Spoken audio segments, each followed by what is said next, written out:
अगर आप first year के स्टूडेंट हैं या तो अगर आपने फोर्थ ईयर कर लिया बीटेक इंजीनियरिंग कोई भी डिग्री परस्यू कर ली है और अगर आप फाइंड कर रहे हैं एक जॉब के लिए और आपसे पूछा जाता है कि मुझे सीवी चाहिए, मुझे एक रिज्यूमे देना है, मुझे रिज्यूमे बनवाना है, कोई बना देगा या एक पोर्टफोलियो बनवाना है, तो इन तीनों में से क्या चीज़ कब काम आती है, इन तीनों में डिफरेंस क्या होता है, क्या क्या चीज़ किस में होती है। अगर सीवी और रिज्यूमे में जो चीज़ है वो चीज़ आपकी पोर्टफोलियो में नहीं होगी, जो पोर्टफोलियो में वो आपकी रिज्यूमे और सीवी में नहीं होगी। तो इन तीनों चीज़ में डिफरेंस क्या होता है, कौन सी चीज़ कब कहाँ काम आएगी, ये वीडियो बहुत इंपॉर्टेंट है, ये देख लेना और अच्छी लगे तो अपने दोस्तों तक जरूर शेयर करना, क्योंकि उन्हें भी पता होना बहुत जरूरी है। ओके, जब रिज्यूमे की जरूरत होती है तो आप लोग भेज देते हैं सीवी और वहाँ जाकर हो जाती है रिजेक्ट। आपको लगता है कि हमारा काम बेकार है, हमारा एक्सपीरियंस बेकार है। ऐसा नहीं है, आपने जो चीज़ें बनाई है वो चीज़ें गलत है। तो इस वीडियो को आखिर तक जरूर देखना। प्लीज़ एक रिक्वेस्ट है आपसे, एक लाइक और एक सब्सक्राइब कर दीजिए, बस मेरे आपसे इतनी रिक्वेस्ट है। तो जो आपका सीवी, रिज्यूमे, पोर्टफोलियो, इन तीनों को पहले एक सिंपल लैंग्वेज में समझ लेते हैं, फिर इसमें समझते हैं कि कब कहाँ नीड होती है, क्या क्या इन्फॉर्मेशन इसके अंदर ऐड होती है। तो सबसे पहले हम समझते हैं रिज्यूमे को। तो रिज्यूमे जो होता है वो फ्रेशर्स का होता है, जैसे कि हम लोग जो स्टूडेंट्स हैं या जो और भी स्टूडेंट्स होते हैं, तो उनको अगर किसी भी कंपनी में अप्लाई करना है, उनके पास किसी भी टाइप का एक्सपीरियंस नहीं है, अगर छोटा मोटा 1-2 साल का इंटर्नशिप का एक्सपीरियंस है, तो उसमें होगा रिज्यूमे। और रिज्यूमे जो होता है आपका 1 पेज का होना चाहिए, बस उससे ज़्यादा उसमें कोई इन्फॉर्मेशन नहीं होती। आपने क्या किया है, आपने क्या क्या थोड़ा बहुत जो अप्लाई किए, यानी जो भी आपने प्रैक्टिकल्स किए या जो भी किया आपने अपने करियर में, जब 4-5 साल की जो भी आपका बीटेक का बी का करियर था, तो उसमें जो भी आपने किया तो वो आपका जो ऐड होता है वो होता है रिज्यूमे में। वहाँ पर सिर्फ बेसिक्स ऑफ इन्फॉर्मेशन रहती है। आप इस चीज़ के लिए अप्लाई कर रहे हैं तो आपसे वो आपका बैकग्राउंड मांगेगा, सिर्फ आपका बैकग्राउंड कि आपने इतने सालों में क्या किया, क्या क्या आपने परफॉर्म किया। सेकंड होता है जो मैं बताना चाहता हूँ वो है सीवी, आपका करिकुलम विटाe, यानी the background of your life. इसका मतलब यही होता है, एक सिंपल लैंग्वेज में अगर कहा जाए तो बैकग्राउंड ऑफ योर लाइफ। ये आपका 2 पेज से लेकर 15 पेज तक का, या 2 पेज से लेकर 8 पेज तक का हो सकता है, जहाँ पर आपकी हर चीज़ इंक्लूड होगी, यहाँ पर आपने क्या किया। और ये होता है एक्सपीरियंस लोगों का, जिनके पास 5 से 6 साल का एक पर्टिकुलर इंडस्ट्री या किसी भी टाइप की इंडस्ट्री में कोई भी है, कोई रिसर्च की उन्हें, वो रिसर्च पेपर उन्होंने बनाया या कुछ पब्लिश हुआ, कुछ अवार्ड्स मिले, जो भी हुआ तो ये सीवी में इंक्लूड किया जाता है। और जो पोर्टफोलियो होता है वो पोर्टफोलियो होता है सर्विस प्रोवाइडर का। लाइक अगर कोई फ्रीलांसर है तो फ्रीलांसर क्या करेगा कि उसको सर्विस देना है, तो वो पहले कोई भी, जैसे मान लीजिए मुझे आपकी सर्विस चाहिए, तो जैसे अमन है, अमन की मुझे सर्विस चाहिए, तो मैं अमन से कहूँगा कि अमन आपने जो भी प्रीवियस वर्क किया मुझे आपका पोर्टफोलियो चाहिए। आप वेब डिजाइनर है, आपने कितने टाइप्स की वेबसाइट बनाई, आपके कितने क्लाइंट्स हैं, क्या क्या टेस्टिमोनियल्स हैं आपके, और आपके बारे में लोग क्या कहना चाहते हैं, और आपने कितने प्रोजेक्ट्स किए हैं और कितने क्या रिव्यूज़ मिले। तो ये सब जो चीज़ें होगी, आप क्या क्या सर्विस प्रोवाइड करते हैं, तो मुझे एक पोर्टफोलियो चाहिए। पोर्टफोलियो आपका एक वेबसाइट्स के रूप में भी हो सकता है, पोर्टफोलियो आपका एक पीडीएफ में भी हो सकता है, जो कि ईजिली बन जाता है। तो ये कॉमन डिफरेंस इन तीनों के बीच में। अब इनमें इन डिटेल जाते हैं कि इन तीनों में क्या क्या ऐड होता है, क्या क्या ऐड नहीं होता, और आपको क्या बनाना चाहिए इन सब चीज़ों में से। तो सबसे पहले हम बात कर लेते हैं गुड रिज्यूमे कैसा होता है। एक गुड रिज्यूमे में आपका होता है क्या क्या चीज़ें इंक्लूड होती हैं, ये सब अब डिस्कस करते हैं, ये है इंपॉर्टेंट पॉइंट। तो एक रिज्यूमे जो होता है इसमें आपकी चीज़ें होती है, आपका नाम होता है, आपका जॉब का टाइटल होता है, आप किस पोजीशन पे है। ये उनके लिए जिन्होंने कुछ 1-2 साल का एक्सपीरियंस है उनके पास, आप किस पोजीशन के लिए अप्लाई कर रहे हैं। आपका कॉन्टैक्ट की इन्फॉर्मेशन होती है, आपके रिज्यूम समरी होती है, आपका ऑब्जेक्टिव होता है, आप किस पर्पज़ से अप्लाई कर रहे हैं, आपका ऑब्जेक्टिव क्या वर्क करने का, आपका पुराना जो वर्क एक्सपीरियंस है वो भी इसमें होता है, आपकी एजुकेशन क्या है, आपकी रिलेवेंट स्किल्स क्या क्या है, आपकी लैंग्वेज कौन सी, प्रोफेंसी कौन सी है, आपका रिलेवेंट सर्टिफिकेशन, या आपने कुछ कोर्स किए हैं या कुछ आपने कुछ ऑर्गेनाइज किया है, किसी इवेंट को ऑर्गेनाइज, किसी इवेंट को होस्ट किया है। तो इस तरीके की कुछ जो चीज़ें होती है, ये चीज़ें आपकी जो ऐड करी जाती है, ये सब चीज़ें होती है रिज्यूमे में ऐड होती है। यानी आपका नाम, आपका जॉब टाइटल, इसमें थोड़ी बहुत इन्फॉर्मेशन होती है, कॉन्टेंट इन्फॉर्मेशन, रिज्यूमे, आपका वर्क एक्सपीरियंस, आपका एजुकेशन, आपकी जो स्किल्स है, आपकी लैंग्वेज, आपके जो सर्टिफिकेशन है, जो आपका एजुकेशन लेवल है, ये सब चीज़ें होती है। थोड़ा बहुत वर्क एक्सपीरियंस और जॉब के बारे में कि आपने उस इंडस्ट्री में जाके, उस कंपनी में जाके क्या क्या आपने हैंडल किया, क्या पोजीशन थी आपकी, ये सब चीज़ें होती है रिज्यूमे में।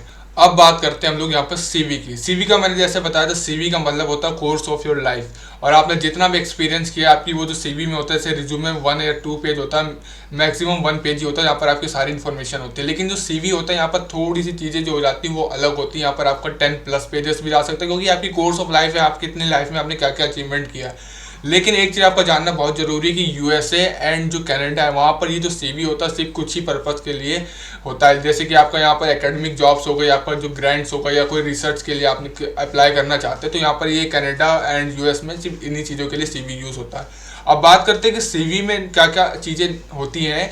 जो रिज्यूमे में नहीं होती है। जैसे कि सीवी में होता है आपका कॉन्टैक्ट इन्फॉर्मेशन, ये भी रिज्यूमे में होता है। कुछ कॉमन चीज़ें होती है लेकिन कुछ एक्स्ट्रा चीज़ें सीवी में होती है, क्योंकि ये आपका एक 5-6 पन्ने का सीवी होता है जो कि आपका बहुत इंपॉर्टेंट होता है। सेकंड होता है आपका रिसर्च ऑब्जेक्टिव या आपकी पर्सनल प्रोफाइल, जो कि आपने कुछ किया है, आपका क्या क्या जॉब्स रहे इतने सालों में, कितना वर्क एक्सपीरियंस है, आपने क्या क्या रिसर्च कंट्रीब्यूट किए हैं। पर्सनल स्टेटमेंट होता है आपका, कुछ आप पर्सनल स्टेटमेंट भी होते हैं। जैसे एजुकेशन आपका जो बैकग्राउंड होता है वो होता है, प्रोफेशनल एकेडमिक भी होता है आपका।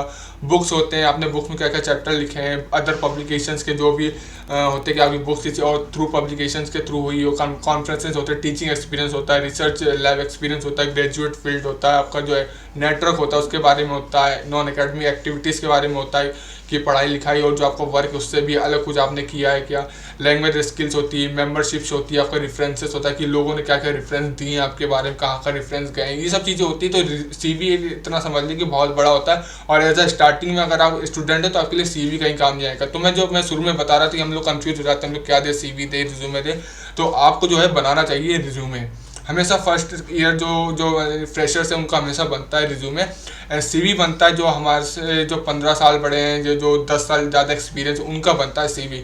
अब बात करते हैं पोर्टफोलियो के बारे में। जो पोर्टफोलियो होता है वो किन के लिए होता है। अब पोर्टफोलियो सीवी और रिज्यूमे से कैसे अलग है। पोर्टफोलियो का मतलब सिंपली सी मीन होता है जो सर्विस प्रोवाइड कर रहा है या जो कोई चीज़ प्रोवाइड कर रहा है सामने वाले को। जैसे कि मैंने बताया था, अमन मुझे अगर वेब डिज़ाइनिंग की सर्विस प्रोवाइड कर रहा है तो मैं अमन से पूछूंगा, अमन आपके पास ऐसा क्या है कि मैं आपकी सर्विस लूँ, यार आपने ऐसा पास्ट में क्या एक्सपीरियंस रहे हैं आपके जो मैं आपकी सर्विस लेना पसंद करूँ। आपकी कुछ मुझे पोर्टफोलियो दिखाइए, आप मुझे पोर्टफोलियो बताइए, मैं उसमें से चूज़ करूँगा कि मुझे आपको लेना चाहिए नहीं। तो आपने मुझे अपनी वेबसाइट भेजी, जो पोर्टफोलियो वेबसाइट है वो भेज दिया, तो आपने PDF भेज दिया, तो मैं उसमें से चेक करूँगा हाँ ये चीज़ है। तो पोर्टफोलियो का सिंपली मीन्स होता है कि आपने अपने जितने भी वर्क दिए, अपने जितने भी सर्विसेज दी, उसकी रेटिंग्स क्या है, आप क्या है, आपने क्या क्या किया, आपकी एक्सपर्टीज़ क्या, आप कौन से टूल्स यूज़ करते हैं। मैं एक एग्जांपल बता रहा हूँ वेब डिज़ाइन के थ्रू। आप इसको मार्केटिंग से ले सकते हैं, डिज़ाइनिंग से एंड अदर थिंग जो भी एजुकेशन से ले सकते हैं। तो ये चीज़ें हैं कि आप किस में एक्सपर्टीज से आप कितने टाइम ड्यूरेशन में वर्क दे सकते हैं। तो पोर्टफोलियो उन लोगों का होता है जो सर्विस प्रोवाइड करते हैं, ऐसा फ्रीलांसर, ऐसा मार्केटर, ऐसा कंपनी। तो ये इनके होते हैं पोर्टफोलियो। तो आपको एक सिंपल लैंग्वेज में मैंने चीज़ों को समझाने की कोशिश करी कि रिज्यूमे, सीवी एंड पोर्टफोलियो में क्या क्या अंतर होता है। तो आपको उसमें से क्या बनाना चाहिए सबसे पहले। अब क्वेश्चन आता है ये, तो क्वेश्चन आता है ये जो आपको बनाना चाहिए सबसे पहले रिज्यूमे। अगर 4th ईयर बीटेक कर या कोई भी डिग्री परस्यू करी है आपने, तो आपको बनाना चाहिए रिज्यूमे। रिज्यूमे ही आपका काम आएगा। लेकिन जो एक्सपीरियंस है उनको पता हो जाता है इंडस्ट्री में जॉब करते करते अब मेरा बनेगा सीवी। तो क्या होता है कि चीज़ें एडिट्स होती रहती है सीवी में। तो इसलिए सीवी होता है एक्सपीरियंस लोगों का, रिज्यूमे होता है जो फ्रेशर्स होते हैं, जो जॉब के लिए अप्लाई कर रहे हैं, जो न्यू जॉब के लिए, जो अपने 2 साल के एक्सपीरियंस के बाद किसी नई जॉब के लिए अप्लाई कर रहे हैं। और पोर्टफोलियो उनका होता है जो कोई सर्विस प्रोवाइड कर रहे हैं, इन लोगों का पोर्टफोलियो होता है। तो अब मेरे हिसाब से आपको तीनों चीज़ के बारे में बिल्कुल आसान से समझ में आ गया हो कि रिज्यूमे, सीवी एंड आपके पोर्टफोलियो में क्या क्या अंतर होता है। अब बात आती है तीनों बनेंगे कैसे, क्योंकि रिज्यूमे बनाने के भी लोग 2-2 हज़ार रुपये चार्ज करते हैं, सीवी बनाने के रुपए लगते हैं 5-5 हज़ार रुपये सीवी बनाने के लगते हैं। पोर्टफोलियो बनाने के लिए तो आपको वेबसाइट या PDF, अगर आपकी डिज़ाइनिंग स्किल्स थोड़ी बहुत अच्छी तो आप बना सकते हैं। तो ये चीज़ों के लिए मैं आने वाली या नेक्स्ट जो वीडियो होगी तो उसमें मैं ये वीडियो लाने वाला हूँ कि कुछ ऐसे वेबसाइट्स है जहाँ पर आप जाकर फ्री ऑफ कॉस्ट अपनी सीवी और रिज्यूमे और पोर्टफोलियो बना सकते हैं, जहाँ पर आपको कोई भी चार्ज नहीं देना है। बिल्कुल सिंपल वे में आप एक इंटरेस्टिंग पोर्टफोलियो वेबसाइट रिज्यूमे बना सकते हैं, जहाँ पर आप अगर किसी भी रिक्रूटर को भेजेंगे तो आपके चांसेस ये कि इतने एफर्ट डाल के इतने अच्छी डिज़ाइन के साथ, इतने अच्छे कलर्स के साथ वो आपको बना के देगी वेबसाइट कि आपको रिक्रूटर को पहली नज़र में आप पसंद आ जाएंगे। जो ब्लैक एंड वाइट वाली होती है ना, वो वाली नहीं, बिल्कुल बेस्ट के साथ। तो आने वाली वीडियो उसी पे होगी, तो प्लीज़ सब्सक्राइब करके रखें इस चैनल को। और अगर आपको लगता है कि मैंने इसमें कुछ भी अच्छी इन्फॉर्मेशन वैल्यू दी तो प्लीज़ अपने दोस्तों तक जरूर शेयर करें, लाइक ज़रूर करें एंड मुझे सब्सक्राइब करें प्लीज़। मेरी आपसे एक ही रिक्वेस्ट है, आप मुझे सब्सक्राइब करेंगे तो मुझे 4 गुना ज़्यादा मोटिवेशन मिलेगा वीडियो को आखिरी तक देखने के लिए। और मुझसे हो सकता है कुछ गलतियाँ हो गई उस वीडियो में, मैंने पूरा इन डिटेल नहीं किया क्योंकि वीडियो मुझे जल्दी ही खत्म करनी थी, क्योंकि मैं आपका लॉन्ग टर्म नहीं लेना चाहता हूँ, तो कुछ छूट सकती हैं चीज़ें, तो इसके लिए मैं आपसे सॉरी चाहता हूँ। तो नेक्स्ट वीडियो जो आने वाली है वो है आपकी कैसे कौन से रिज्यूमे टूल्स हो सकते हैं, टॉप 5 रिज्यूमे टूल्स। तो प्लीज़ स्टे ट्यून्ड और सब्सक्राइब करके जरूर रखें। Thank you very much.